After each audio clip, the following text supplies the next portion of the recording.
నిర్మల్ జిల్లా బైసా మండలానికి చెందిన ఓ రైతు తనలో ఉన్న సృజనాత్మకత ఆలోచనలు వెన్నుతట్టి శుద్ధవాగు నీటిని దాటి 800 ఎకరాలకు వెళ్లే విధంగా వెదురు బద్దలు, కట్టెలు, బల్లలతో కేబుల్ బ్రిడ్జిని ఏర్పాటు చేశాడు.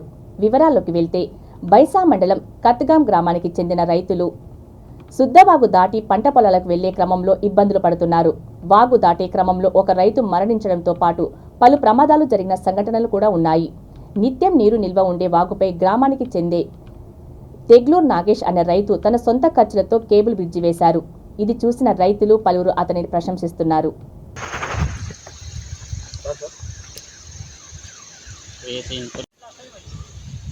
రెండోసారి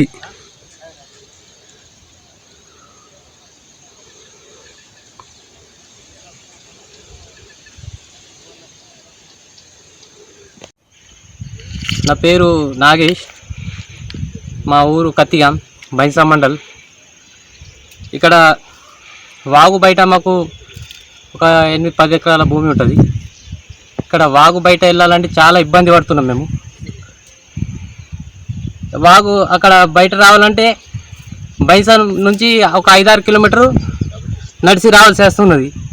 ఎన్నో ఇబ్బందులు ఎదుర్కొంటున్నాం మేము.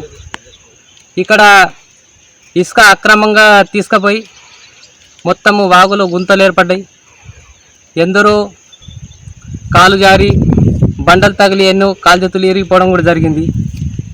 మళ్ళీ ఇంతకుముందు నేను కూడా నా 20,000 ఫోన్ కూడా అట్లా వాటర్లో పడిపోవడం జరిగింది. ఇట్లా చాలా ఇబ్బందులు జరుగుతున్నాయి. ఇంతకుముందు పోయిన సంవత్సరం షేక్ బాబు అని పిల్లాడు ఇక్కడ చనిపోవడం జరిగింది వాటర్లో. ఇట్లాని చాలా ఇబ్బందులు ఎదుర్కొంటున్నాం. అది ఇంతకుముందు నేను ఒకసారి కాశ్మీర్ వెళ్ళింటిని. ఆ కాశ్మీర్ వెళ్ళినప్పుడు ఇది చూసిన నేను. అది చూసి ఇది కట్టాలని నిర్ణయించుకున్నా, కట్టాను.